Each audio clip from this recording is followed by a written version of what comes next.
Guerra jurídica. Y yo te digo, ¿cuál guerra? ¿Cuál guerra jurídica? No la cagué. Yo cometí mi delito, ¿sí o no? La justicia me condenó y me hizo pagarlo.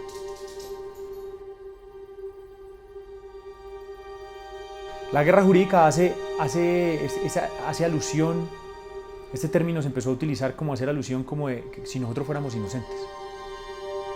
Entonces, viene siendo algo así como el teniente Juan Esteban Muñoz pasó detenido porque fue víctima de la guerra jurídica.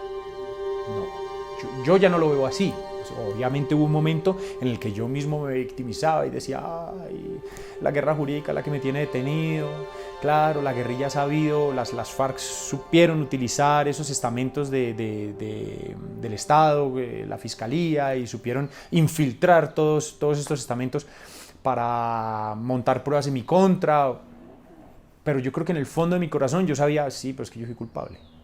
Yo no lo llamaría guerra jurídica, yo lo llamaría justicia.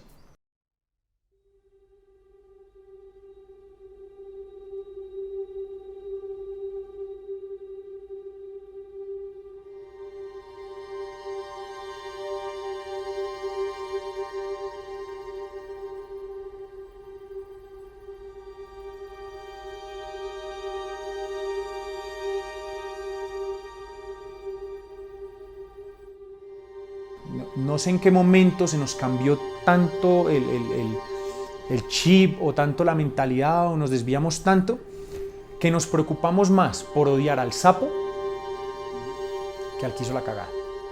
En algún momento durante todo ese proceso el chip cambió. El chip cambió y ese deseo que yo tenía de ser instructor de la milicia, del desfile, del pantalón blanco bonito y el penacho y todo eso, me cambió. Me cambió y yo ya lo veía como que ese era el oficial, ese es el oficial miedoso. Pero el que está en las unidades de combate, ese es el oficial que necesita Colombia. Empieza desde levantarte a las 4 de la mañana, hacer cánticos y decir, sube, sube guerrillero, tu cabeza arrancaremos, de tu sangre beberemos, y te parece un cántico más, ¿no? Pero va calando. Desde un teniente te saluda, compañía, buenos días, y todos decir, buenos días mi teniente, patria, honor, lealtad. El único guerrillero bueno es el guerrillero muerto. Desde los programas radiales, contestarle al general Montoya, buenos días mi general, las bajas no son lo más importante, son lo único importante. Este es Halcón 6, reporto mi unidad sin novedad. ¿No te das cuenta? Desde que en la escuela militar había una asignatura, una materia, ¿no? Que se llamaba, primero se llamaba casos tácticos y luego le cambiaron el nombre a lecciones aprendidas. Y la idea era que contáramos fracasos que tuvimos, el por qué los tuvimos, para no volver a caer en el error. Por ejemplo, la toma de Mitú, ¿por qué fue que fallamos? La de las Delicias, ¿por qué fue que fallamos? Pero todo esto se tergiversaba un poco y terminábamos contando un montón de vainas y el oficial que nos las contaba terminaba contando cómo se ganó sus medallas de orden público, cómo mató al uno, cómo mató al otro, cómo mató a tal, cómo en un combate quedó un guerrillero vivo y cómo lo mató. Llegamos a tener ejemplos en clase de si usted le va a disparar, no le puede disparar tan cerca porque le queda tatuaje, entonces póngale un costal a la trompetilla del fusil, usted ya dispara y no queda tatuaje. No sé, cosas de estas que si te las van metiendo poco a poco no las ves mal. De hecho, las ves bien. Viene siendo algo así como para un pelado de 16 años poner Netflix hoy en día y ver a The Punisher. Y nos encanta y demás. Y, hijo de madre, decimos, ahí ese es el que es. Y ponen un actor bonito, el berraco, y grande y tal. Y todos queremos ser The Punisher y compramos la camiseta y tal. Pero, parce, el man está por ahí matando gente. A diestra y siniestra. Y eso nos pasa. Entramos muy jóvenes al ejército y al principio es un juego y se va convirtiendo en una pasión y luego pasa a ser una obsesión y luego se vuelve nuestra vida y no te das cuenta cuando te cambió la mentalidad. Pero yo recuerdo este escenario de estar 2-3 días antes de ascender a subteniente, de que nos reúnan a toda la compañía que íbamos a ascender a subteniente en el auditorio y a González del Río hablándonos, porque él fue mi comandante de compañía, hablándonos y diciéndonos, el que ascienda capitán y no tenga 2 medallas de orden público se está robando el dinero. Ha robado los sueldos. Se tiene que ascender a capitán y mínimo haber matado a 20 guerrilleros. Y esto dicho desde fuera y mirado desde fuera, y no sé, yo te aseguro que si traemos un japonés y un noruego y un sueco y los ponemos a escuchar esto, se van a aterrorizar. Pero tú traes una mujer que vende tintos del centro de Bogotá y dices, sí, es normal.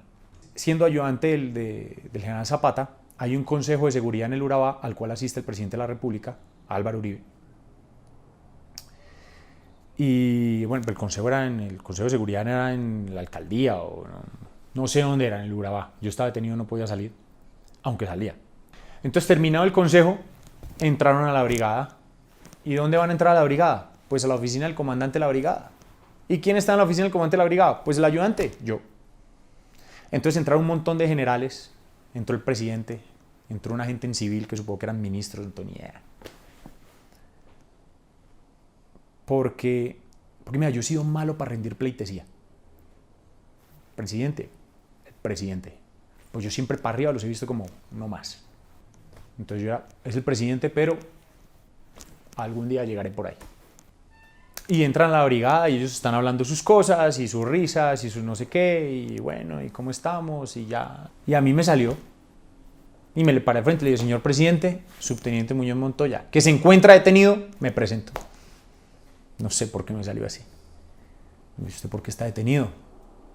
Entonces ahí se metió el general Zapata y contestó él. Dijo, él en este momento es mi ayudante, pero este es el teniente que era comandante del Grupo Especial Halcón, el que dio tantas bajas, el que hizo tal, el que no sé qué, el que sí sé cuándo. Entonces me dijo como, supongo que él en su nerviosismo de que no me van a decir nada por tener este man acá, está diciendo que estoy detenido. Entonces el presidente me dijo, usted es una víctima de la guerra jurídica. Y yo, sí, señor presidente, soy una víctima de la guerra jurídica. Hermano, ¿qué le pasó en la cara? En unos combates que tuve, una esquirla me rozó, y aquí también me cosieron puntos. Y el hombre dijo esta frase, es el típico oficial del ejército colombiano, que ha dado su integridad y que ha dado hasta su libertad por defender la democracia de Colombia. Y me preguntó, cuénteme cómo fue la herida. Y le conté cómo habían sido los combates y demás. Me dijo, ¿cuánta guerrilla había? Yo le dije, pues aproximadamente, nosotros éramos 12 soldados, contándome a mí, pues éramos 12. La verdad es que yo en ese combate, pues no pensé que fuese a tener combate y me fui con una sección y resulta que sí había guerrilla como un berraco y bueno, lo resolví de otra manera dando mucho poder de fuego para que ellos creyeran que éramos muchos, pues bueno, se resolvió bien. Entonces me preguntó cuánta guerrilla había y le dije aproximadamente unos 80, señor presidente. ¿Y usted cuántos mató? Le dije unos 5, señor presidente. Me dijo, si eran 80, ¿por qué solo trajo 5? Me dijo, si usted matara a todos los que tiene que matar, no habría quien le pusiera esas denuncias que lo tienen detenido. De media vuelta, mire, a él sí lo dejo porque él da bajas. Porque las bajas no son lo más importante, son lo único importante. Entonces, claro, ese era como el mensaje que tenía transmitido. Y el general Montoya era un poco más claro en ese mensaje. El general Montoya te decía, tranquilo, que se te va a ayudar, hombre. Vos salís de esta vaina y vamos a dar un puestazo para que sigamos peleando y sigamos acabando esta vaina y sigamos matando guerrilla. O sea, él era más frentero en eso. ¿Qué es lo que hace que ya digas, yo me tengo que ir? Que el general Zapata me va a matar. Claro, es que hay mucha gente que lo romantiza, ¿no? Y dice, no, es que tú has montado esta fundación y has hecho tal. No, a mí todo me condujo, o sea, fue algo, fue una consecuencia de mi camino. O sea, a mí el cerebro no me da para tanto. Yo no me voy a vivir unas experiencias y a buscar lo bonito de Europa. No, yo me voy porque el general Zapata me va a matar. O sea, yo me voy porque digo, este man me va a matar. Yo me voy a hacer curso lancero, termino curso lancero y resulta que él en ese momento es jefe de educación y doctrina y está en la graduación en la ceremonia de graduación de mi curso lancero. Y yo lo veo y digo, wow. Y él ahí sí trata de hablarme y me dice, Juan, no te volví a ver, ¿qué pasó, flaco? Y yo, pues mi general, ¿qué le pasó a mi capitán y al sargento? Tú no pensarás que yo tengo que ver en eso. Yo voy mi general. Y me dice, ahí te pedí instructor para la escuela de lanceros. ¿Qué? Ese man me quiere tener al lado. Y ser instructor de lanceros es un prestigio y un privilegio. Pero no, ese man me va a matar.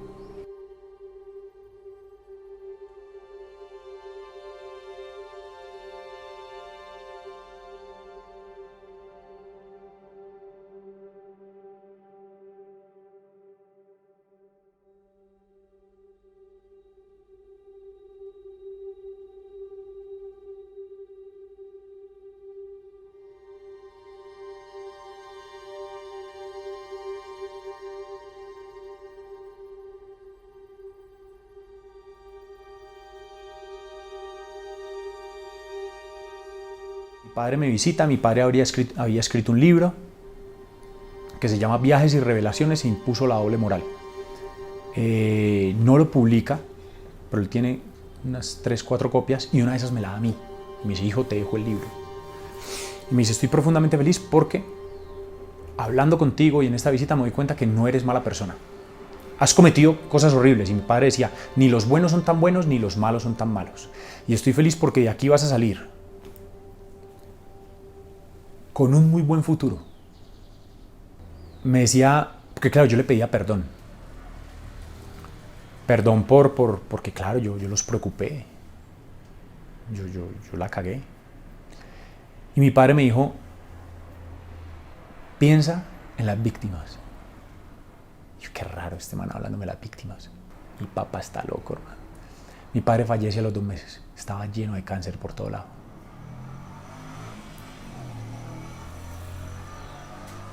Y cuando fallece yo cojo el libro de él y lo empiezo a leer. Uy, parce.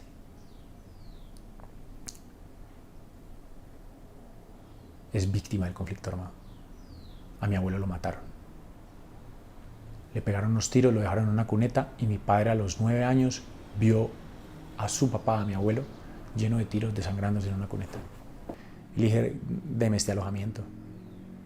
¿Para qué? Yo voy a montar un gimnasio aquí para toda la brigada. Cójalo. Y me adueñé de eso y empecé a pedirle máquinas a mis compañeros. Hey, tenés una máquina en tal unidad, asignala a este batallón, pasámela, haz el traspaso. Y empezamos a llenar eso de máquinas. Empezamos a entrar civiles. Entonces ya civiles entraban, se pegaban el viaje porque querían entrar en el batallón. Y eso empezó y yo tenía un gimnasio. Y yo lo veía como, bueno, mi papá tenía razón. Mi proyecto de vida es el deporte, ¿ves? Yo también tenía razón, ahí está. Y eso va a ser, cuando yo salga de aquí, voy a montar un gimnasio. Y esto es lo mío. No sé dónde encajan las víctimas, porque mi papá me habla de víctimas, pero el deporte sí es lo que era. Y resulta que yo quedé con una persona para entrenar, me quedó mal, entonces la llamé y le dije, hey, aquí te estoy esperando. No, es que, perdóname, mira, es que yo estaba en la reunión de la mesa de víctimas. ¿De qué? ¿Qué es eso? Sí, es que yo soy víctima del conflicto. ¿Cómo? Y le dije, parce, a partir de ahora yo no te cobro. A lo bien, sí, yo tengo que reparar. Y todos sabían que yo estaba detenido. ¿En serio? Sí, no te cobro más. Mi reparación va a ser gimnasio gratis para las víctimas. Mira, es bonito, pero es muy inocente porque nosotros los privados de la libertad, los militares, los que somos comparecientes, creemos que reparar es sembrar un árbol, es dar gimnasio gratis para las víctimas. Y no es reparación. Uy, pero sí es el camino. Así se empieza. Y llegué a tener 89 víctimas. Tengo la documentación por ahí de todas. Yo soy víctima del conflicto. ¿Qué tengo que hacer? Tráeme la copia del RUP. O sea, pide el Vivanto lo del RUP y tal. Me trae la copia, verifico y listo. Hasta el punto de que fue y me visitó la representante del gobierno en la mesa de víctimas de Factativa A, la doctora Maura Luque. Nos hicimos amigos. Usted es el único que hace cosas por las víctimas, no entiendo. Sí, y eso creció. Yo creía que ese era el camino. Y resulta que todo esto llega a oídos del coronel Martín, director de los centros de reclusión, y él dice, ¿este man qué está haciendo? ¿Cómo así que ya se reúne con víctimas? Ese gimnasio hay que cerrarlo. Y da la orden de que no más. Entonces él manda la orden de que no más. Y mi única carta para jugármela fue sacar esa vaina en Los Informantes del canal Caracol. y la saqué, sin permiso, sin nada y tal. Ya los informantes, eso se formó una calentura, y ya como así que van ahí los informantes a grabar, y llegó audios del comandante del ejército, y yo, sí, es que yo estoy reparando, estoy limpiando la cara del ejército, y al final se grabó la vaina y él no pudo cerrar el gimnasio. Y en todo ese proceso conozco a un man que se llama Aníbal Hernández, un psicólogo magíster de la Universidad de Salerno en Italia en ciencias políticas, una bestia de la reparación y la restauración del tejido social. Y él me dice, le voy a regalar un taller de perdón y reconciliación de verdad. Reúname las víctimas tal día y yo allá le llego. Y la reuní. ¡Oh, qué taller! Parce. Gente llorando ahí y tal, y abrazados y personas. Uy, parce, esto sí es un taller de perdón y reconciliación. ¿Por qué? Pues, parce, porque no me gustó, me ofendió, me emputó, me metiste el dedo en la llaga y me pusiste a hablar cosas que yo no quería hablar. Me dijo, parce, es que eso es reparación.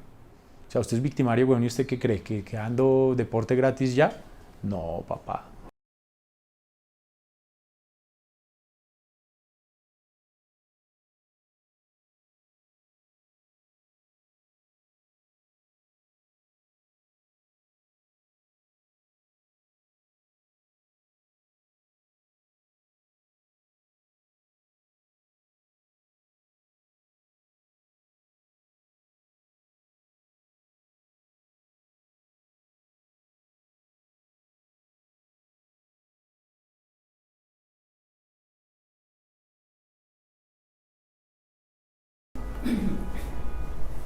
Y es muy complicado tener este tipo de reuniones cuando uno no está dispuesto a quitarse las estrellas, porque aparte, pues es lo único que uno tiene. Es decir, hace un tiempo me preguntaban, ¿usted quién es? Y yo decía, pues soy un teniente del ejército, porque es lo único que uno tiene.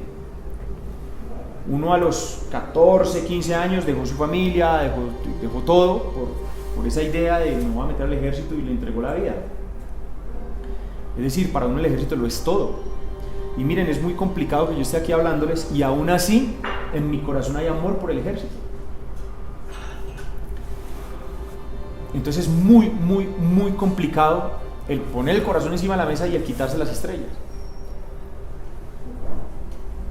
Porque llegar a ese momento que me pasó de mirarme al espejo y decir, es que estás en la cárcel porque mereces estar en la cárcel. Es muy complicado, y hay gente que tiene una condena de 40, 50, 60 años y está en la cárcel y lleva 20 años y todavía no sabe que su sitio es ese. A nosotros el ejército nos formó de una manera, pero es que cuando estuvimos privados de la libertad se nos dieron conferencias, se nos reunía, se nos decía que no hay que contar la verdad, que hay que saberla, pero saberla contar, y esa vaina de hay que contar la verdad, pero saberla contar, entonces ya no es verdad, porque esa vaina es negra, esa pared es blanca, y si vamos a decir que es blanca, pero es que tiene un BTC, hermano, ya eso no es verdad. Entonces así se nos formó durante años. Es la única que verdad que yo no quiero preguntar si me lo torturan, nada de eso, única, exclusivamente, como madre, decirte, esa es la verdad que usted dice. Yo casi como tú estás cansado de todo esto que te ha pasado, de todo lo que hicieron ustedes, yo ya estoy cansada, 13 años de esta lucha, quiero salir a hacer otros caminos, en realidad, y no quiero seguir más en esto, pero el día que sepa la verdad de mí, quién dio la orden de matar a él, ¿sí me entiende? Ese día yo creo que para mí es el día más grande que mi Padre Santo me ha dado antes de haber nacido mi hijo. De pronto para mí es como si desde el momento de fuera a nacer. Pero de verdad, que de verdad me rompe el corazón lo que usted acaba de decir, que usted ya dijo su verdad. Que Uribe, Montoya y ¿cuál es el otro? Y Zapata. Esos tres. También está el general López por ahí. Eso, me alegro. Me alegro que esto, así como tú lo dijiste, sigan los otros. En pero cada es que, proceso. es que precisamente lo que queremos que entiendas es que no es fácil. Sí, yo sé para que nosotros no es fácil. si no ha sido para nosotros fácil 13 años esperando esta verdad. Claro, tienes toda la razón. Si a lo mejor yo hubiese estado en la Brigada Móvil 15, pues habría sido responsable directo de ustedes. Porque estaba convencido que ese era el camino. Entonces, de ahí a que yo piense que yo tengo que reparar a todas las víctimas. ¿Qué sentía usted cuando daba la orden? Yo me imagino que usted estaba mandando el escuadrón de los militares. ¿Usted qué sentía? Me imagino que usted era el que decía, disparen. ¿Qué sentía? No, Blanquita, en algunas ocasiones yo también disparé. ¿Qué sentía usted en ese momento? Mira, es muy difícil decírtelo, sobre todo cuando yo he hecho un proceso para dejar eso o para superarlo, y ahora siento algo muy diferente, ¿no? Entonces, lo que yo siento ahora no tiene nada que ver con lo que sentía. Y quiero hacerte esa salvedad porque yo no soy la misma persona que era en el 2005. Y de hecho la persona que yo soy hoy en día se avergüenza de la persona que era en el 2005. Pero me preguntas por qué sentía en ese momento. Y en ese momento a nosotros se nos cercenaron los sentimientos, es decir, cuando estábamos en la escuela militar y hacíamos los cánticos y todo lo que te he contado, también se nos decía, si usted se enamora es un tonto, usted tiene que despegarse de su familia. Se nos enseñó que había vidas que valían más que la otra. Entonces, en ese momento, uno no tenía respeto por la vida, no se sentía culpa, ni tampoco remordimiento, era el deber cumplido. ¿Qué están argumentando? Que todos los subtenientes, tenientes, capitanes y sargentos nos pusimos de acuerdo alrededor del país de forma aislada o no sé, o a todos se nos ocurrió a la vez algo, y que no hubo un ente superior que coordinara eso en todo el país. Eso es imposible por un lado, ¿vale? Pero por otro lado te digo, a mí me dio la orden el general Zapata, pero sería muy cobarde de mi parte escudarme en que él me dio la orden, en decir, en justificar yo disparé, es decir, yo le quité la vida a un ser humano porque me dio la orden el general Zapata, ¿no? Yo creo que no funciona tan así, porque ya estoy grandecito, yo ya era un oficial. Y yo te digo una cosa, porque hay mucha gente que se escuda en eso. Y digo, claro, si a ti un general viene y te dice, coja esa arma y mate a esa persona, ¿cómo ordene? ¿Vas y cumple la orden? ¿Y por qué cuando te dicen que tienes que formar a las 6 de la mañana no llegas a las 6 y llegas a las 6:30? Para unas cosas sí eres muy bueno cumpliendo órdenes, pero para otras no.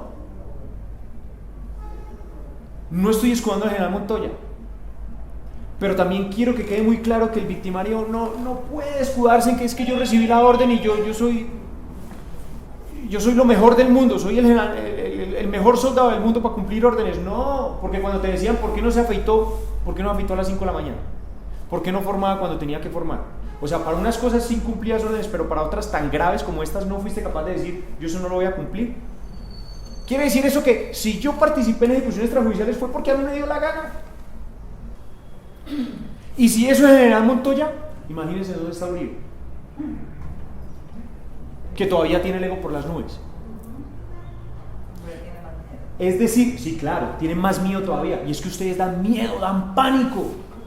Ojalá y pudiésemos tener un espejo o una cámara y yo pudiese decirles, así las veo yo.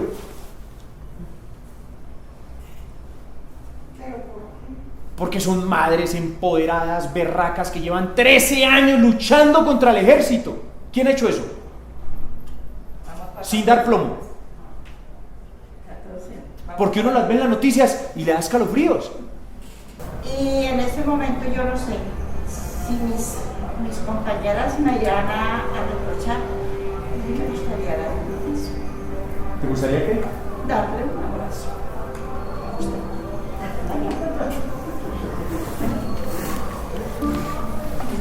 ¡Bravo, chiquita!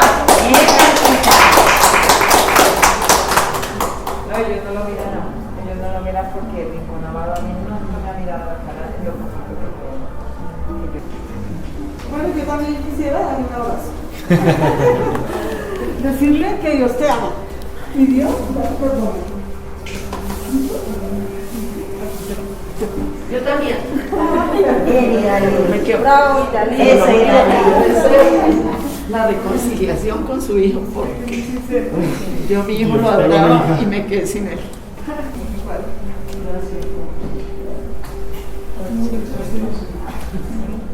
Esa es la idea.